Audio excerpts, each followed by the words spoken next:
Good evening all of you. Welcome to science classes.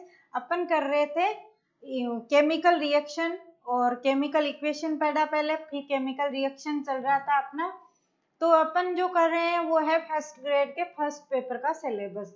तो अपना next topic है अभी जो करने वाले हैं वो उत्क्रमणीय अनुत्क्रमणीय अभिक्रियाएं। ये तो चलिए स्टार्ट करते हैं आज की क्लास। सबसे पहले अपन देखते हैं अनुत्क्रमणीय अभिक्रिया किसे कहते हैं, उत्क्रमणीय अभिक्रिया किसे कहते हैं। परिभाषा के तौर पे देखें तो फिर अपन इसकी रिएक्शन देखेंगे। तो यह अभिक्रिया केवल क्या होती है, सबसे पहले अपन किसकी बात करेंगे, अनुत्क्रमणीय अभिक्रिया की, इरिवर्सिबल रिएक्शन की बात करेंगे। तो इसमें क्या होता है, यह अभिक्रिया हमेशा क्या होती है, वन साइड चलती है। यह अभिक्रिया एक ही दिशा में चलती है। क्या करती है, हमेशा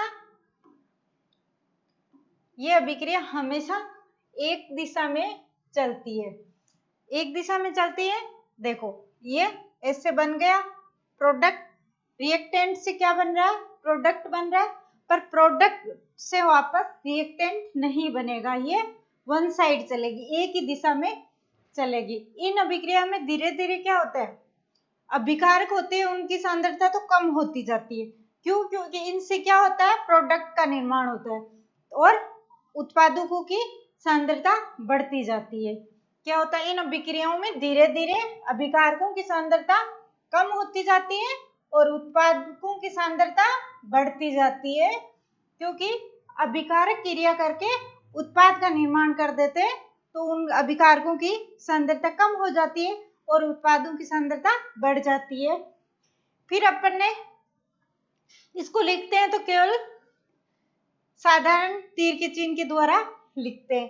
फिर आपने एग्जाम्पल के रूप में लिया है, कार्बन की क्रिया ऑक्सीजन से होती है तो CO2 बनता है। क्या बनता है, कार्बन की क्रिया ऑक्सीजन से होती है तो CO2 बनता है, कार्बन डाइऑक्साइड बनती है।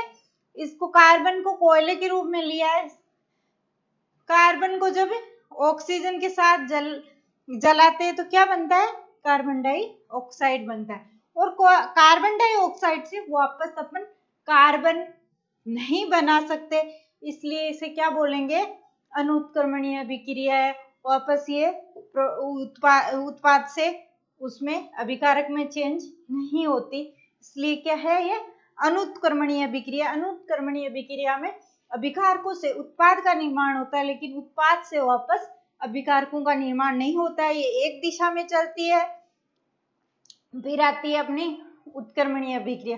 पहले इसका थोड़ा सा और पोर्शन है, एक एग्जाम्पल और देख लेते हैं। दूसरा एग्जाम्पल है, मेथेन की क्रिया जब ऑक्सीजन से करवाते हैं तो कार्बन डाइऑक्साइड और जल का निर्माण होता है। जब मेथेन का दहन कराते हैं ऑक्सीजन की उपस्थिति तो कार्बन डाइऑक्साइड और जल का निर्माण होता है, जो क्या है, स्थायी है। जो क्या है, स्थायी है। जो स्थायी है इसीलिए क्या बोलेंगे, इसको क्या बोलते हैं, इसलिए इसको एक रासायनिक परिवर्तन है। रासायनिक परिवर्तन में क्या होता है, रासायनिक परिवर्तन में जब कोई मूल पदार्थ में परिवर्तन होता है ना, तो वो वापस अपना मूल पदार्थ में नहीं आता। जब वो चेंज हो जाता है ना तो वापस वो मूल पदार्थ में नहीं आता। तो इसमें भी क्या होता है, अनुत्क्रमणीय अभिक्रिया में भी यही होता है। जब उत्पाद बन जाता है तो वापस अभिकारक का निर्माण नहीं होता है, और यही रासायनिक परिवर्तन है। उसमें भी क्या होता है, जिस पदार्थ का रूप बदल के दूसरे पदार्थ में चला गया तो वापस अपने मूल पदार्थ में नहीं आएगा, तो वो क्या कहलाता है, रासायनिक परिवर्तन कहलाता है। तो ये क्या है, इस अभिक्रिया को अपन क्या बोलते हैं, इस अभिक्रिया में रासायनिक परिवर्तन होता है। फिर अपन नेक्स्ट देखते हैं वापस उत्क्रमणीय अभिक्रिया, रिवर्सेबल रिएक्शन। क्या है, रिवर्सेबल रिएक्शन। इसमें क्या होता है, यह अभिक्रिया दोनों दिशाओं में चलती है। क्या होता है, यह अभिक्रिया दोनों दिशाओं में चलती है। अभिकारकों से उत्पाद का निर्माण होता है और उत्पाद से अभिकारकों का निर्माण होता है। और उसमें क्या होता था, अनुत्क्रमणीय अभिक्रिया में अभिकारकों से ओनली उत्पाद का निर्माण होता था, वापस उत्पाद से अभिकारकों का निर्माण नहीं होता था। और इरिवर्सेबल है और ये रिवर्सेबल अभिक्रिया है। तो इसमें और क्या क्या पॉइंट दिए हुए देखते हैं। जिस समय रिएक्टेंट क्रिया करके प्रोडक्ट बनाते हैं उसी टाइम प्रोडक्ट रिएक्शन करके रिएक्टेंट का निर्माण करते हैं। देखो इन अभिक्रियाओं में वो उत्पाद बनाते हैं उसी समय उत्पाद भी क्रिया करके अभिकारकों का निर्माण करते हैं। इन अभिक्रियाओं में कभी भी अभिकारकों की मात्रा शून्य नहीं होती, क्योंकि जब अभिकारक क्रिया करके उत्पाद का निर्माण करते हैं उसी टाइम उत्पाद भी क्रिया करके अभिकारकों का निर्माण लगातार करते रहते हैं। इससे क्या होता है अब अभिकारकों की मात्रा वो कभी भी शून्य नहीं होती है। क्या होता है?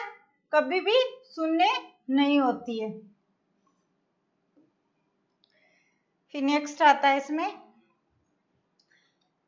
इसको अपन कौन से तीर के चिन्ह से लिखेंगे? 2 तीर के चिन्ह से। हाफ हाफ है, पूरा नहीं है, क्योंकि इधर से क्या हो रहा है, उत्पाद बन रहा है और वापस उत्पाद से क्या हो रहा है, क्रियाकारक बन रहा है, अभिकारक बन रहा है, रिएक्टेंट बन रहा है।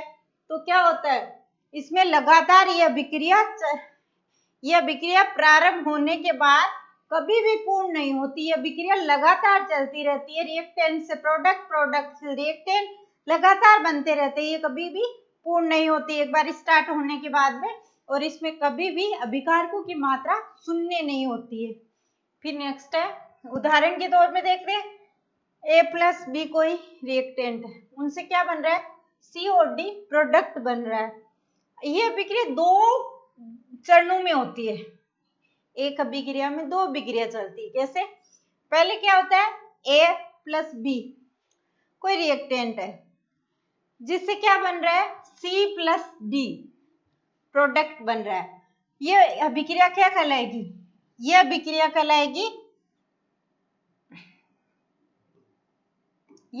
कहलाएगी अग्र अभिक्रिया। क्या कहलाएगी? जिसमें सीधे सीधे रिएक्टेंट से प्रोडक्ट का निर्माण हो रहा है, तो उस अभिक्रिया को अपन क्या बोलेंगे, अग्र अभिक्रिया। लेकिन दूसरे स्टेप में क्या होता है, प्रोडक्ट से वापस रिएक्टेंट का निर्माण हो रहा है। दूसरे स्टेज में क्या हो रहा है, प्रोडक्ट से रिएक्टेंट का निर्माण हो रहा है।